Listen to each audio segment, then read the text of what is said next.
Day 1 in the life of PhD students. They are introduced in the newly designed PhD room.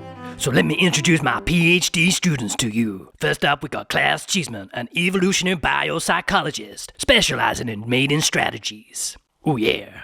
Centering on a research question, is human motivation at work fueled by primal evolutionary urges for sexual status? I'm therefore looking for a correlation between successful productivity at work and successful office-bound mating strategies. Be warned, if you strategize anything near me, I will grab you by your wonky visor and scream into the dark abyss of 23 million pixels, I am not fucking available. Now, it's all in the name of research. Oh yeah, now I gotta tell you that Mo Abdullah is looking at the link between measuring productivity and happiness. He contends that the more we optimize and measure our productivity and gain knowledge and feedback on our performance through data, the happier that our little brains are. I have already published my first academic paper entitled The Metric-Loving Mindset, Measuring Our Way to Happiness. Mo is quickly becoming an expert in the use of AI in research. In fact, on his last paper, ChatGPT and Siri were named as co-authors. This is such an interesting phenomenon. Oh, you like my research then? No. The phenomena you're so young, but you have the self-aggrandizing masculine-ridden research ego I usually see in much older male professorial has-beens. We also have a podcast together called Mo That Cheese Please, where we are two productivity bros looking at techniques together. Look, I can't actually see. So you have poor vision, okay. Stupid of me. May I recommend wearing an Apple Vision Pro visor? No, I can't see myself getting on with you. Oh yeah, so let me introduce to you the new state-of-the-art PhD office. We are gonna be naming it Tense Gritty. From a portmanteau of the two words tensional and integrity. Oh yes, because PhD researchers need to cause tension in their research field, but also to do it with integrity. I was thinking because PhDs are such a tense and gritty affair these days. This is very interesting. I just looked up the portmanteau. I see tensegrity comes from engineering, based on a system of isolated components under compression, and arranged in such a way that the compressed members do not break each other. Yeah, you've got it. An accurate representation of PhD and academic life at university. So I think you're gonna get along just great. Both Klaus and Mo are experts in human communication, and they have read over 250 books on the art of relationship building. Yeah, by the looks of it, all 250 speed read in a day. Oh, mighty, this is so beautiful. So nice to see young research students getting on so well. So I suggest you sit in here and get on together for the rest of the day and get to know each other. I published 3 papers and I'm still doing my PhD. Who introduces themselves like that, with all the subtlety of a freshly laid cat shit on a new litter tray? Excuse me, I think your torch is still on. I must inform you that it wastes 3 times more battery life this way. Oh my god, why do people feel the need to shout over a room or holler over a street if they see a torch switched on somebody's phone? Like I give a shit. So what if my torch is on? Maybe I'm just so over light switches and heavy lighting, and I like shining it at things. Shiny face, shiny face, shiny face, shiny face. Okay, stupid. Another reason for wearing a visor is I can activate a much more powerful torch mode. I suggest maybe you have it on all the time in the UK. Of course, I believe the dark evening sets in early in Lancashire. No. I was thinking it can act more like a lighthouse dickhead alert system and give me a chance to avoid you like the rocks. Oh, I'm just never going to finish this PhD. Do you have a deadline? No. Really? Do you enjoy doing it though? No. Are you focused on it? No. Maybe you have a writing routine. Yes. Oh, I see. So you are getting some writing done then? No, my writing routine is I sit and stare at the screen for 12 hours eating gummy bears. And bonus, I can now add the game of how many bears I can throw and stick to your visor to my procrastination routine. She shoots, she scores, goal, yay!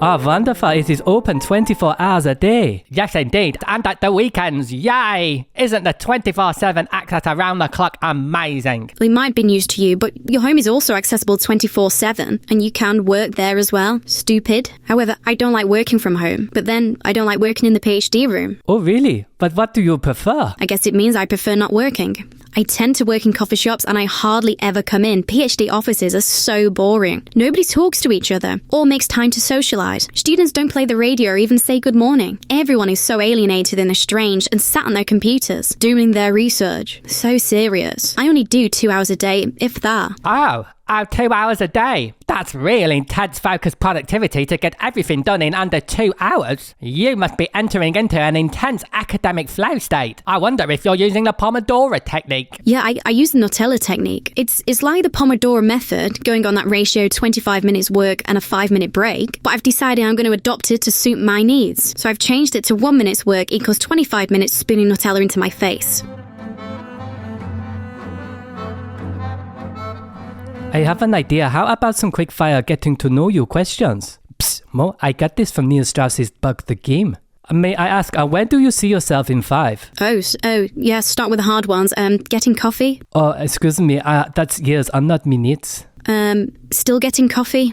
I drink a lot of coffee. I don't see much beyond the next cup, even in 5 years' time. Oh, could you please elaborate? Like, where would you be? Drinking coffee in a coffee shop? Although the way my writing is going in 5 years, I'll probably be drinking it still in here. What I want to know is how do you keep your passion for writing alive? Wait, what? Passion for writing a PhD can exist? And you're saying it can be kept alive? What are these yet more wondrous scientific facts you freely spill? Well, I don't know what stage you're at, but writing my PhD has been beyond a resuscitating defibrillator to stay alive since day one, let alone in the realms of passion. What are your weaknesses? I'm far too honest. I don't think that's necessarily a weakness. I don't give a shit what you think. Oh, I see. That's very honest of you. So how far in are you? How far in depth? To my fucking eyeballs. Interesting. No. How far into your PhD? What stage are you at? Don't ever ask that to a PhD student. But okay, as this is in confidence, I'm not actually at the writing stage. I'm pretending to be because I'm 2 years in and still haven't really got a question. So I do this kind of fake writing. I kind of just copy and move around the jumbled up thoughts of others on the page in a document every day. And then I just get defensively prickly when anyone asks how the PhD is going.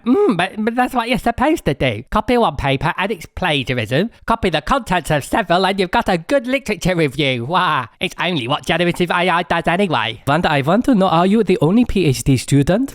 Kinda. My friend has just finished, but she's really upset. As a gift for finishing her PhD earlier than expected, and without corrections, she is so smart, the university has reported her early submission to the Home Office, so they can curtail her visa early. What is up with the world? Please make sure you put that in your motivational chapter of your academic productivity books. Okay, can we just stop this now? I've got to get on and do things. I'm about to bid on a vintage satchel on eBay. Let's get one thing straight. Don't aim to prove yourselves to me. I'm already convinced that you have zero capabilities, and I don't share the tissue mess that you make over productivity. And I am wondering, what is your PhD about? What is this? The welcome gala of a PhD conference? Where we sheepishly wear name badges and bemoaningly inquire, what's your research? Hey, what's your research? Hey, what's your research? Or what are you researching? Oh, okay. Sorry, I was just curious. Just look, there's more to me than that. Doing a PhD isn't my life. The important things that you need to know are don't ever ask if I found a gap. How can you ever be sure if you found a gap? It's like saying look for something that isn't there, and if there's nothing there, then it's usually for good reason. Only just say the word gap.